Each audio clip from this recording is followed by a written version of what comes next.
Which brings up the question of adherence. In other words, the drugs don't work if you don't take them. Right? We alluded to this earlier in our discussion. Do oral medications have an advantage here or not? Well, they may. Certainly, I'm still waiting to meet the patient who's excited about doing injections. You know, I haven't met her yet. I think we've met lots of patients who are excited about the opportunity to take a pill. And I think insofar as it is something desirable for patients, they seek that, they ask about it.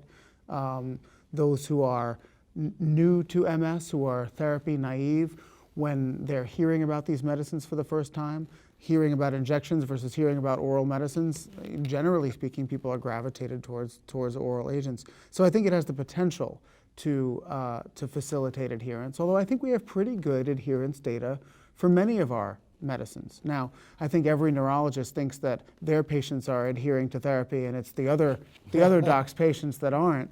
But I think we all have strategies for trying to maintain adherence irrespective of what type of medicine they're on. But we've got data, right? There are some studies which show that some of the oral agents, Fingolimod was what, 80% days covered, interferon beta-1b 65. Mm-hmm.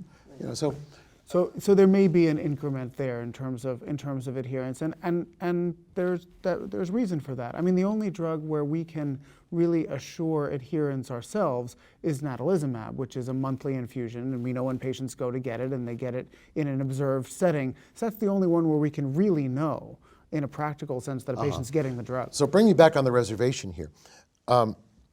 Some of these injectables, are the patients injecting themselves? They're all injectables. I got it. That's what was confusing me, because it occurred to me if you have to come to the doctor's office for the injection, they're going to be 100%. Self-injections.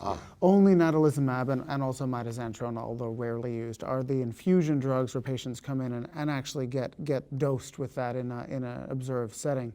And never at home. We should add that as part of the natalizumab prescribing, it has to be done in centers that are specialized to do it. That can't be done at home. You know, what's interesting about that is that if you look at new patients, the preference for orals is no question about it. If a patient's been on injectable therapy and they've been doing well, some of them say they don't want to rock the boat. They're okay with doing the injections. Mm-hmm. The ones who really have, either had difficulty with the injections or the disease activity has not, been controlled on whatever agent, they just want to switch off to another agent. Okay.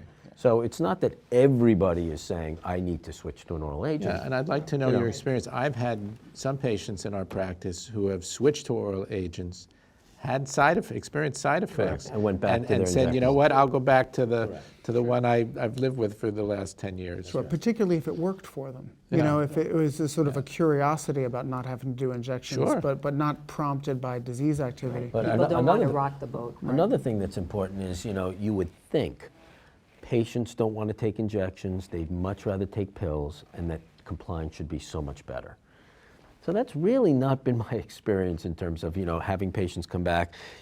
There's one medication, the Fingolimod, that they know up front that if they don't take the medication consistently and miss it for a week or two, they're going to have to come back into the office and get monitored again. That's a big motivation for them to be on the medication and take it consistently. Assuming they tell you. That's right. Okay, But then some of the fib? I'd never known. Some of the other medications, though, you worry a little bit more about, like, the dimethyl fumarate is twice-a-day pills. Okay. And so it's, plenty of my patients have come and said, well, yeah, I've been taking the morning dose and I forget to take the evening dose or something like that. So that's another issue. Clearly if you had it once a day is better than twice a day. If you had it once a week, it might be better yet. But it's not such an easy pill going to be more compliant necessarily. I got it. I mean, the only analogy that I can do as an internist with this is the diabetics who've been on pills, and then you say you're going to go to injections, or you would like to start them on injections but offer them a pill. They almost always want the pill to start with. Yeah, no, I mean, I think it makes sense. I mean, the other thing that I do, because patient preference is really important, but it's not necessarily the sole driver of these decisions. And until we've got biomarkers where we can really pick the right medicine for the right person's biology, patient preference is going to play a large role. One thing I try to do with my patients is when we do the 6-month MRI or the annual MRI, patient comes in, I schedule a visit. I always go over the MRI with them, particularly if it's stable, because these are patients who are doing these injections or pills in some circumstances day in, day out, all year. And the only real affirmation they get that the drug that they've been doing is working is when I get to give them the good news that their scan is stable, good news, and I show it to them. And I think that that helps to foster adherence because it gives them a reward, something tangible for having done these And medicines. that's nice. That's a real driver. Look at this. It's like your A1C. I come back to diabetes again. You've got it down to 7, or your MRI hasn't changed. Whatever you're doing, keep it up.